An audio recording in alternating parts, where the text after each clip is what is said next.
Bhagavate Vasudevaya.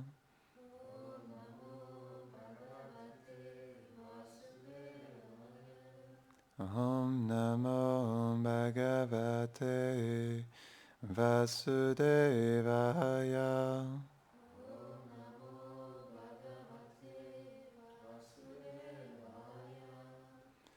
Om Namo Bhagavate Vasudevaya.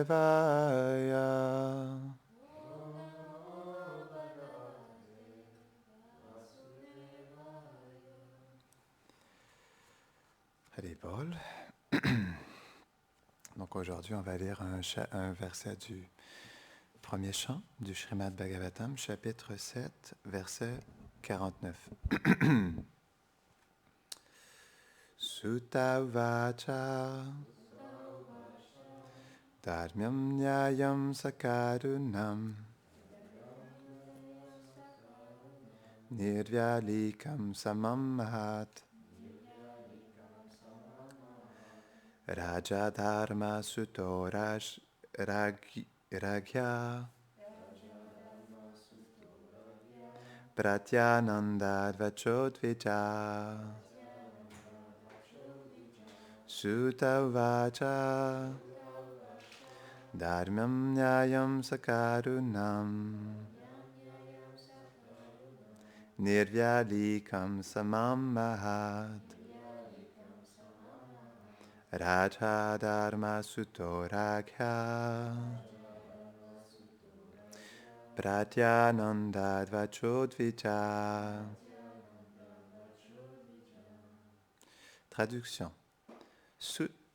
Shuta dit: Ô Brahmana, Yudhishthir, le fils de Dharma, apprécia hautement les paroles de Draupadi puisqu'elles étaient pieuses et justes, compassionnées, sans fourberie, impartiales, nobles et dignes d'éloge. Commentaire. Srila Vishwanath Chakravarti Thakur dit: La qualité des paroles de Draupadi est observée dans les 6 versets précédents. Nous pouvons voir que dans le verset 1.7.43, ces paroles étaient fidèles aux principes religieux. Relâche-le parce qu'un brahmana doit toujours être considéré comme un maître spirituel. Dans le verset 44, ces paroles étaient emplies de justesse. Son père t'a enseigné les arts militaires. Dans le verset 45, ces paroles étaient pleines de miséricorde. La femme est la moitié du mari. Dans le verset 46, ces paroles exprimaient la réticence à causer de la peine aux autres. Ne cause pas de souffrance à la famille de ton maître d'armes. Dans le verset 57, ces paroles montraient un sentiment de paix, afin d'atténuer les souffrances. Ne la laisse pas pleurer comme moi. Dans le verset 48, ces paroles exprimaient la générosité, en désirant le bien de l'auditeur. Les brahmanas en colère vont détruire les guerriers.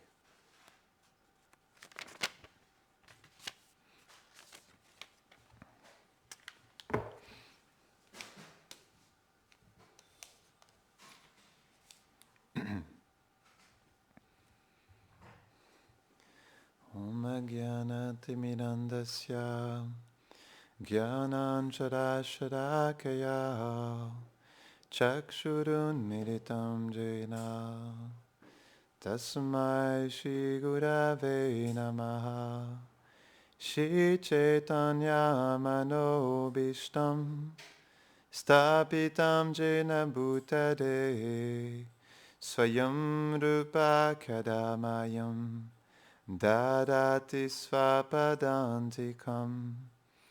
He Krishna Karuna Sindho Dina Bandho Jagatpate Gopesha Gopika Kanta Radha Kanta Namostute Tapta Kanchana Gaurangi Radhe Vrindavaneshwari Vrishabhanu Sute Devi Pranamami Hari Priye Vanchakalpatarubhyascha Kripa Sindhubhya cha Patitanam Pavanebhyo Vaishnavebhyo Namo Namaha Jaya Shri Krishna Chaitanya Prabhu Nityananda Shri Advaita Gadadhara Shivasadi Gaura Bhaktavinda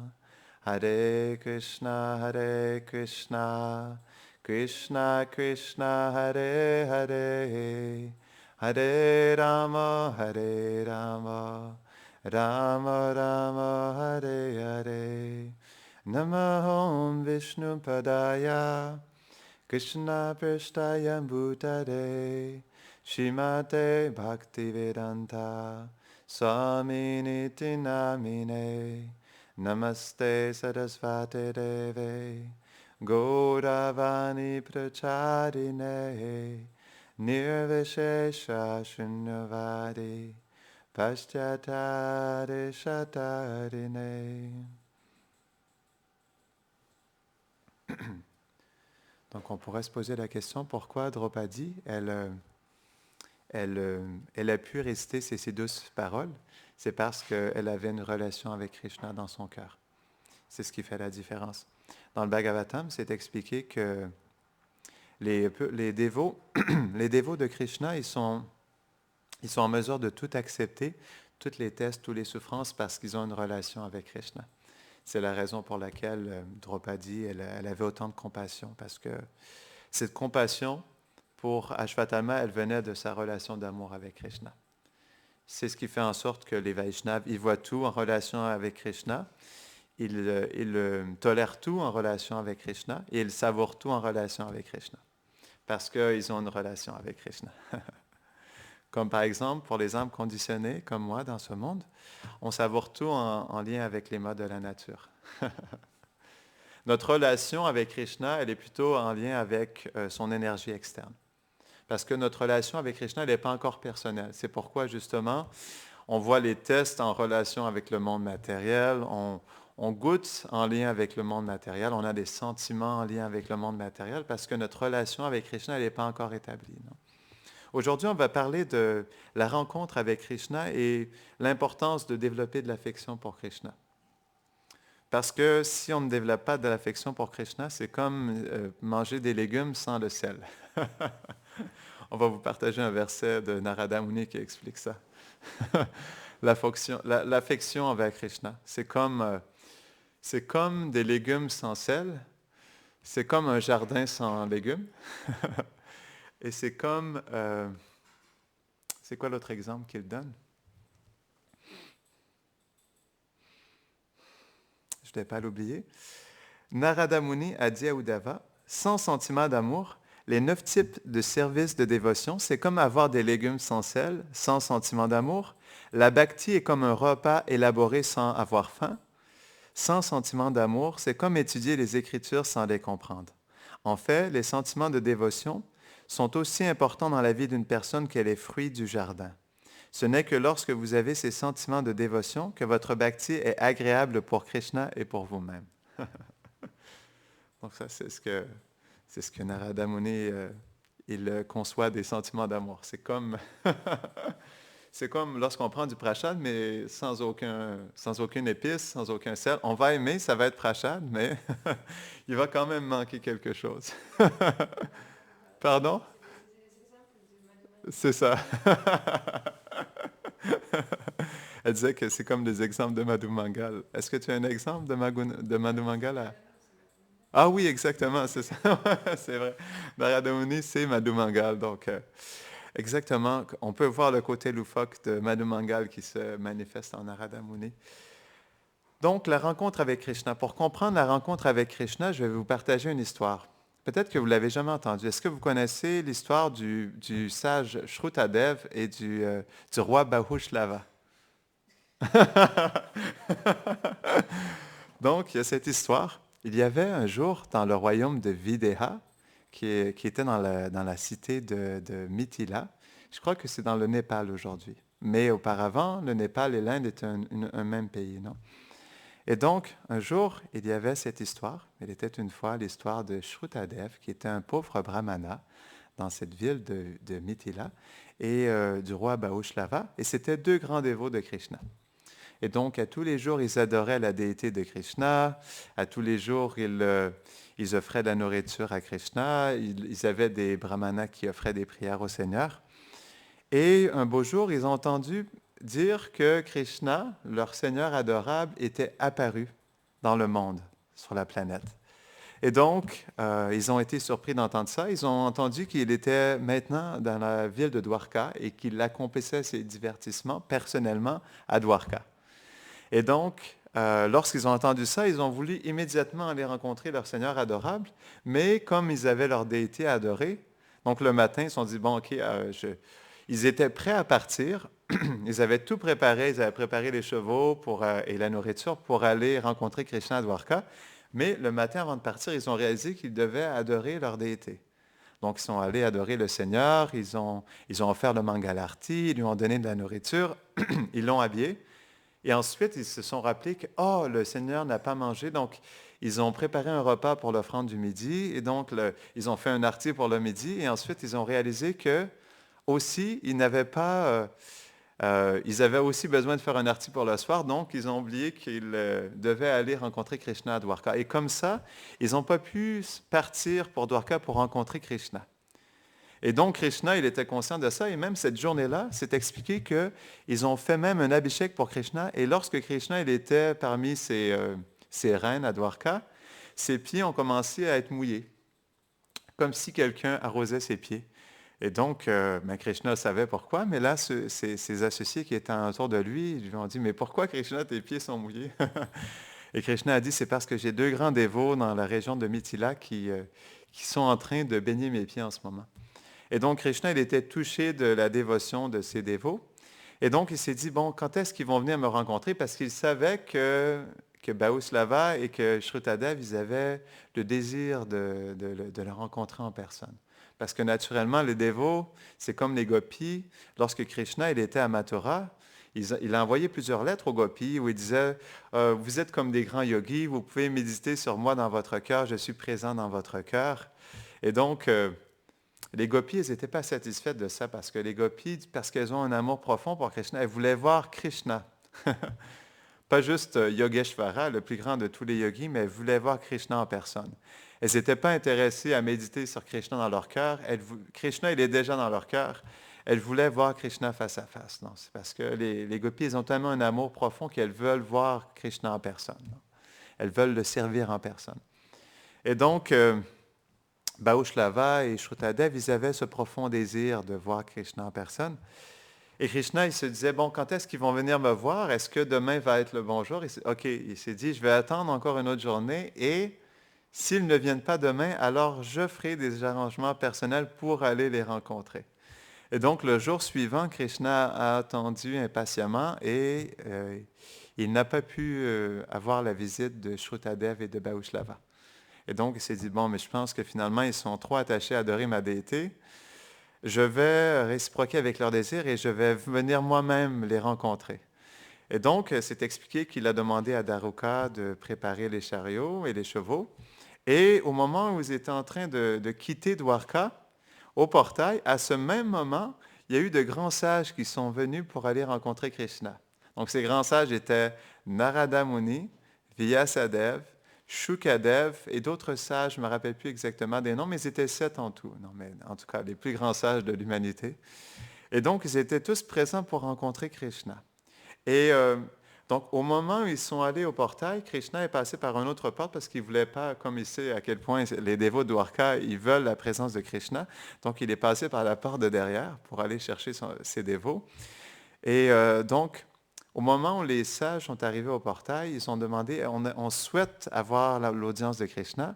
Et donc là, les portiers ont dit non, Krishna, on a entendu dire qu'il était parti. Non?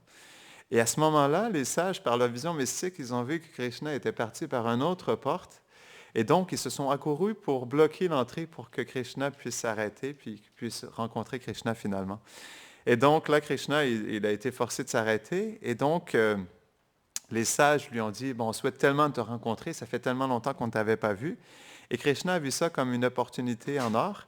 Donc, il a dit aux sages, venez avec moi, je vais rencontrer 2 grands dévots qui souhaitent ardemment ils désirent me voir. Accompagnez-moi et ensemble, on pourra rencontrer ces deux grands dévots. Donc, Krishna, par ses pouvoirs mystiques, il a agrandi son chariot. Et donc, tous ensemble, avec Daruka, qui a volé dans le ciel, c'est expliqué que Daruka, par ses pouvoirs mystiques, avec les chevaux de Krishna, il arrive aussi à voler dans le ciel pour aller plus rapidement lorsqu'ils doivent aller à une destination. Et donc, ils sont allés jusqu'au royaume de Vidéa, à Mithila.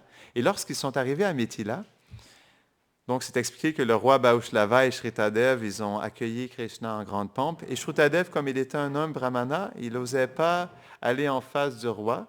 Donc, il se plaçait humblement en arrière du roi. Et donc, le roi, il a accueilli Krishna et les sages. Et donc, c'est expliqué qu'il a fait s'asseoir Krishna, il lui a offert toutes sortes de... C'est expliqué qu'il lui a offert de l'or, des chevaux, pas des chevaux, des vaches, des taureaux, de l'or, du bois de santal, de l'encens. Et donc, à ce moment-là, Shrutadev était présent aussi, puis le roi, il a accueilli avec tant d'opulence Krishna et ses associés. Et Shrutadev était derrière, et Krishna, il a regardé Shrutadev, et il a vu que Shrutadev, il souhaitait réellement inviter Krishna à la maison.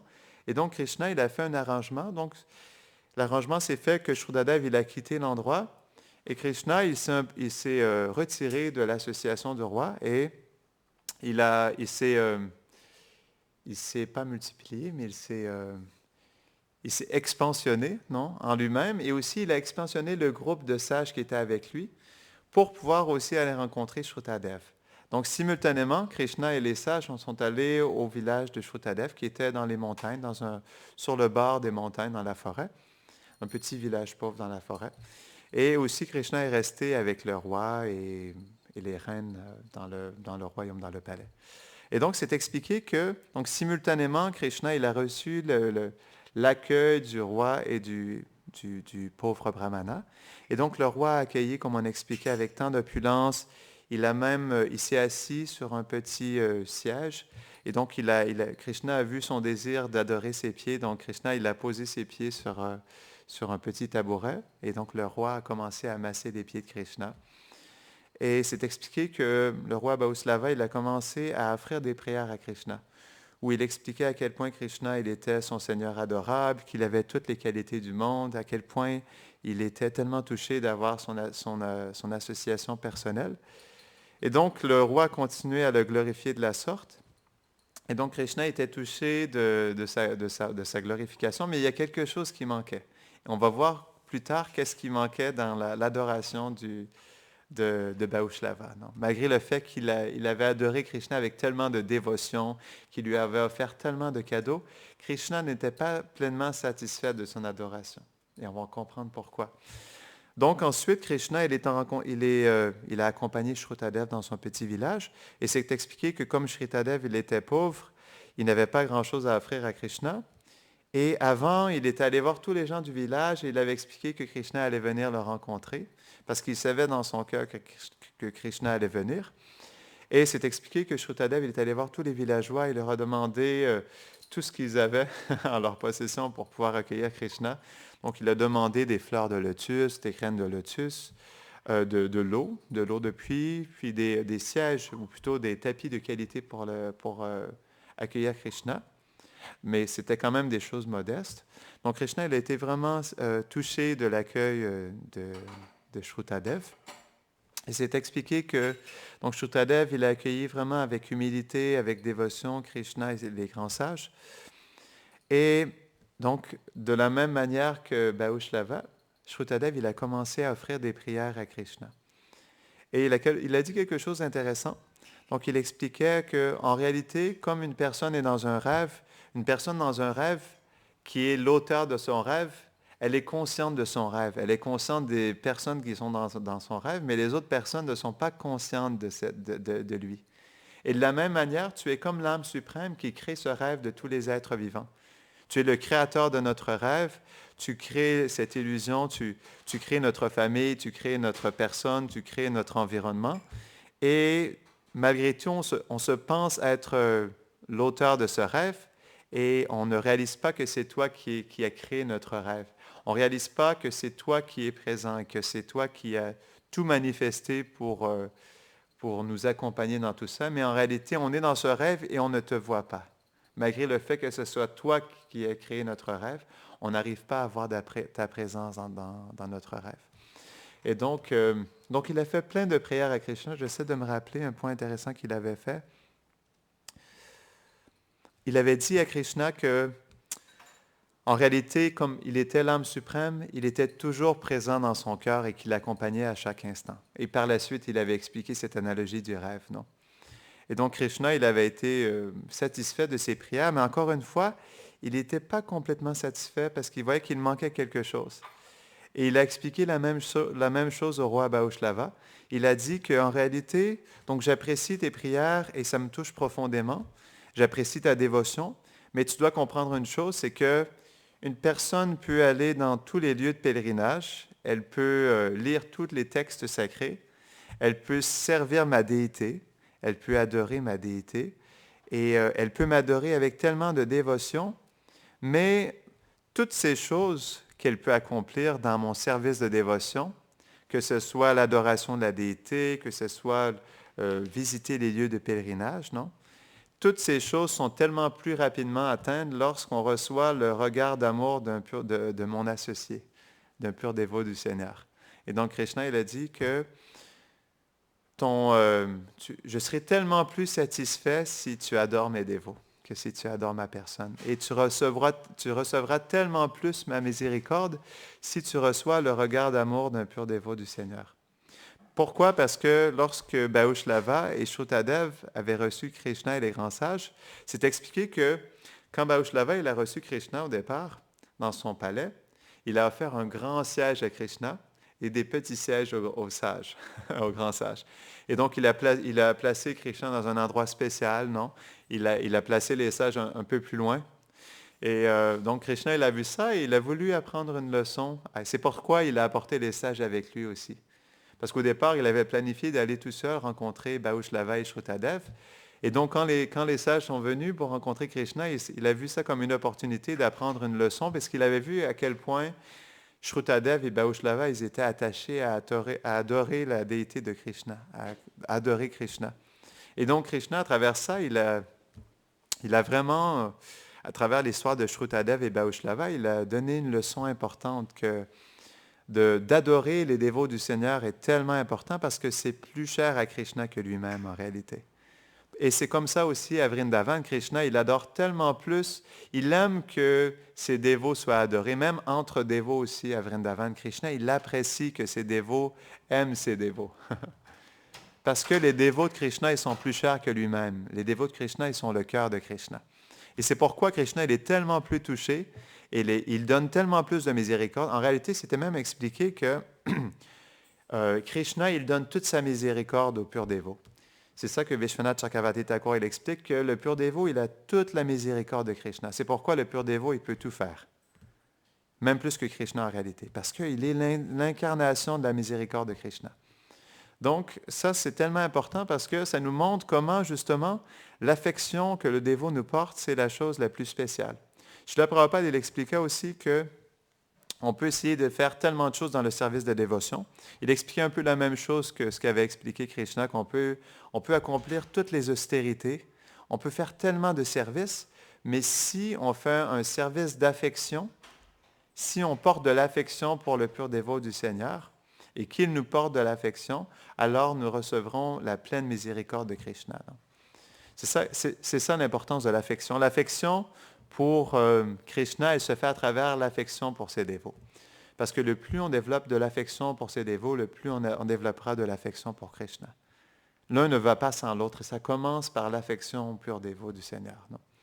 Je vais vous lire quelque chose d'autre que j'avais trouvé d'intéressant dans le Chaitanya Charitamrita par rapport à l'affection.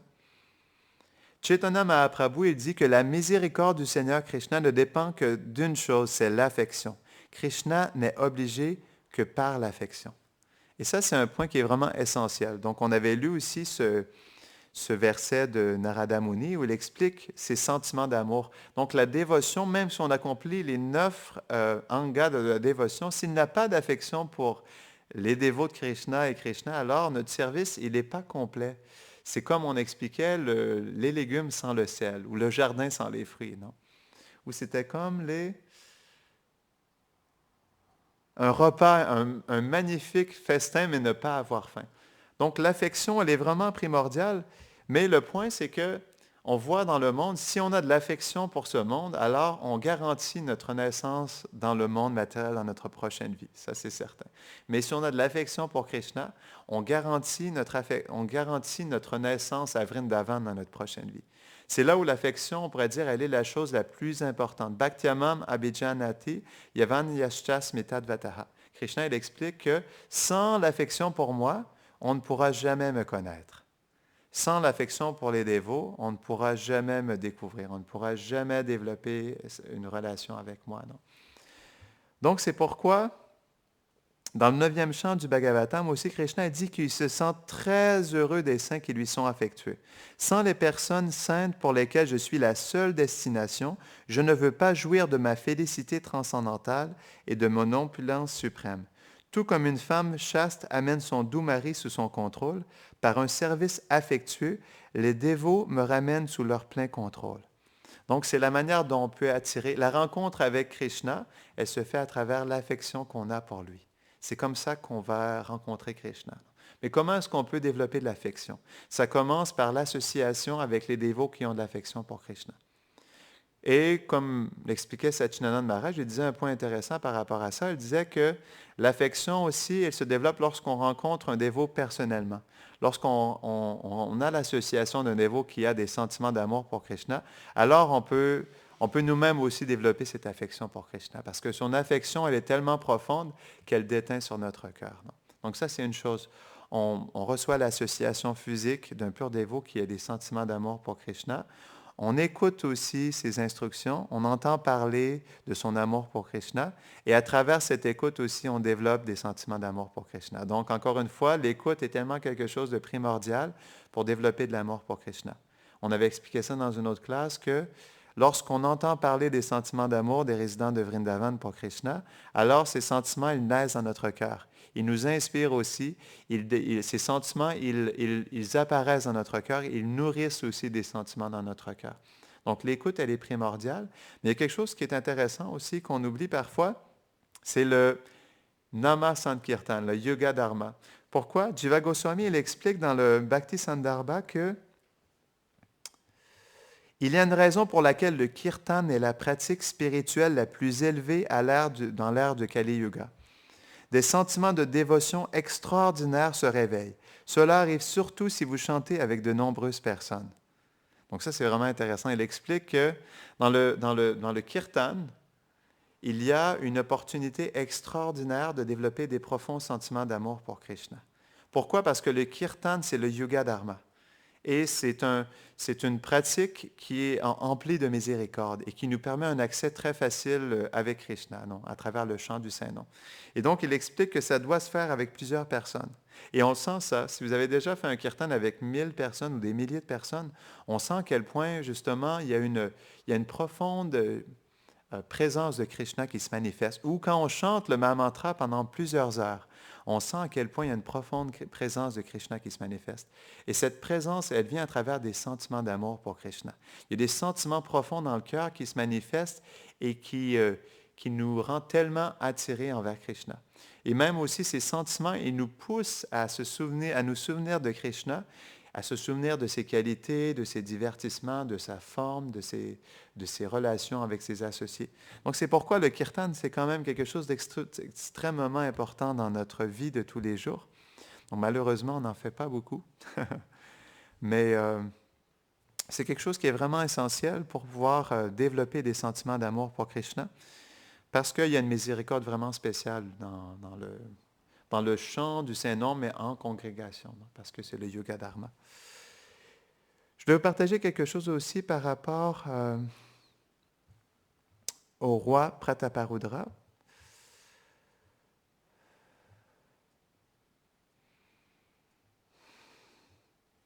OK, donc c'est expliqué. Il y a un verset dans le Chaitanya Charitamrita qui explique « Parce que Prataparudra avait un amour profond et une affection pour toi, alors tu as désiré le voir. C'est ta nature d'être facilement contrôlé par l'amour et l'affection de tes dévots. » C'est intéressant cette histoire parce qu'on voit que Chaitanya Mahaprabhu ne voulait pas rencontrer Pratraparudra. Comme il était un roi, Chaitanya Mahaprabhu, comme il était un sannyas, il avait dans les règles de sannyas de ne pas rencontrer des personnalités mondaines. Et donc, il avait entendu parler que Prataparudra voulait le rencontrer, mais comme il était un roi, il se sentait, il avait une résistance à rencontrer Prataparudra. Et donc, lorsqu'il a vu le roi Prataparudra dans la rue, lorsqu'il y avait le festival des chariots, le Ratha Yatra, qui était comme vêtu simplement comme un mendiant et qui avait tout simplement un balai et qui balayait la rue de Jagannath Puri pour recevoir le Seigneur Jagannath, Chaitanya Mahaprabhu, il a été profondément touché par l'humilité du roi Prataparudra. Et à ce moment-là, il a été pris d'amour, d'affection pour lui. C'est à ce moment-là qu'il a désiré le rencontrer. Donc, c'est un point qui est intéressant parce que, justement, l'affection des dévots, elle contrôle le cœur de Krishna. Et aussi, Krishna, il se sent poussé à vouloir rencontrer son dévot. Comme l'histoire de Bhaushlava et Shrutadev. Malgré le fait qu'ils n'avaient pas pu aller rencontrer Krishna, Krishna personnellement a voulu rencontrer Shrutadev et Bhaushlava. Donc l'affection est vraiment le secret de la rencontre avec Krishna. C'est ce qui va attirer Krishna dans notre cœur, c'est l'affection. Bon, comme on avait expliqué, cette affection, elle naît lorsqu'un dévot nous regarde par amour. Donc on avait expliqué que la chose la plus miséricordieuse dans le darshan de la déité, c'est lorsque la déité nous regarde. Parce que dans son regard, il y a des particules d'amour. Il y a une affection spéciale qui va purifier notre cœur et qui va faire naître l'amour en nous. C'est la même chose avec le regard d'amour du pur dévot. Parce qu'il porte Krishna dans son cœur, lorsque le pur dévot nous regarde, Krishna nous regarde. Et c'est ça qui est intéressant. On pourrait dire qu'on a beaucoup plus de chances que le pur dévot nous regarde. Lorsqu'on est dans l'association d'un pur dévot, on a beaucoup plus de chances que le pur dévot nous regarde que Krishna nous regarde. Mais en même temps, s'il nous regarde avec amour, ça veut dire que Krishna nous regarde avec amour. Parce qu'il vit constamment avec Krishna. C'est ça qui est spécial. Donc, on doit agir d'une manière à ce que le pur dévot nous regarde avec amour. Et à ce moment-là, on pourra apprécier que Krishna nous regarde aussi. Et si le pur dévot nous aime et nous affectionne, alors Krishna nous aime et nous affectionne. Mais cette affection, elle naît aussi de notre affection envers le pur dévot et Krishna. Parce que c'est un échange d'amour. L'amour, c'est un échange entre deux personnes. Ça se fait pas, c'est pas une rue à sens unique, non. Donc, c'est comme une compétition d'amour. Le disciple aussi, quand il exprime une profonde affection et amour pour son maître spirituel, le maître spirituel se sent obligé par cet amour et il veut rencontrer le disciple. Et cette rencontre, elle ne se fait pas nécessairement non plus en personne. Oui, c'est sûr que Krishna, il est venu personnellement rencontrer son dévot, mais cette rencontre, il faut comprendre qu'elle se fait sur différents plans aussi. Elle peut se faire en physique, mais aussi en même temps Krishna, donc on peut voir que c'est un divertissement qui est spécial et il est venu personnellement rencontrer parce qu'il était personnellement présent sur Terre. Donc, Shrutadev et Bhaushlava, ils étaient très fortunés que comme Krishna était présent, il a pris cette opportunité pour les rencontrer personnellement. Mais en 2021, Krishna n'est pas physiquement, personnellement présent sur Terre, mais il y a d'autres manières où on peut faire en sorte que Krishna vienne. Donc, on avait expliqué que c'est le fait de s'associer avec des dévots qui ont cet amour, et ça se fait aussi à travers les bhajans des acharyas, comme par exemple dans le chant Gopinath. C'est tellement un beau chant Gopinath. Qu'on récite, qu'on chante, qu'on écoute les paroles de Bhaktivinoda Thakur dans le chant de Gopinath, on peut vraiment sentir les sentiments d'amour que Bhaktivinoda Thakur il ressent pour le couple divin. Donc les bhajans aussi sont des moyens très spéciaux de développer de l'affection pour Krishna. Parce que on peut voir dans ces bhajans qu'ils ont tellement une affection profonde pour Radha et Krishna. Donc c'est ce que je voulais dire sur le service fait avec affection. On appelle ça Sneha Mayi Seva. C'est un service qui est fait avec amour et c'est la seule chose qui importe à Krishna en réalité. C'est vraiment la seule chose qui importe à Krishna. Et c'est la seule chose qui va garantir aussi des bénédictions. Donc Prabhupada il disait que les grandes âmes offrent toujours leur bénédiction à ceux qui les servent avec affection. Donc, on doit servir les dévots avec affection aussi. On doit servir notre maître spirituel avec affection. Et si on le sert avec affection, alors il sera profondément inspiré à nous donner toutes ces bénédictions. J'ai une histoire à vous partager par rapport à ça.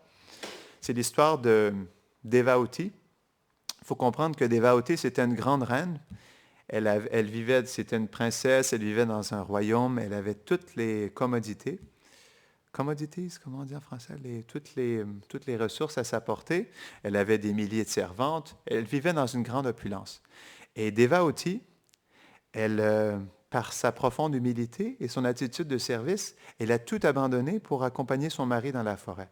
Et c'est expliqué que pendant que son mari faisait sa méditation, faisait son adoration du Seigneur suprême, Devahuti, elle n'avait pas le temps de faire toutes ces choses. Elle était constamment engagée dans le service de son mari, 24 heures sur 24. Et tellement qu'elle se négligeait elle-même. Elle commençait à être amincie, elle avait des vêtements troués, elle ne prenait pas soin de sa personne et elle commençait vraiment à être en difficulté physique parce qu'elle servait constamment son mari. Et un beau jour, Kardama Muni, il a été profondément touché du sacrifice de son épouse et lui a dit, « Je vois bien que jour et nuit, tu m'as servi avec amour et dévotion et que tu t'es complètement sacrifié pour mon service, tellement que tu n'avais même pas de temps pour ta propre pratique spirituelle.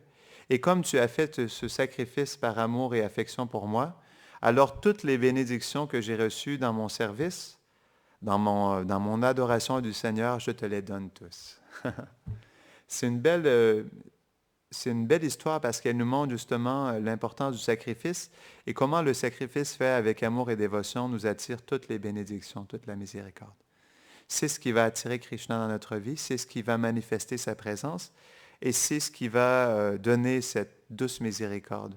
C'est lorsqu'on porte une profonde affection pour en premier le dévot de Krishna et ensuite pour Krishna, alors nous recevrons réellement les trésors de la pure dévotion. Donc on va terminer ici. Est-ce qu'il y a des questions, des réflexions avant qu'on termine? Grantara Srimad Bhagavatam Ki Jai.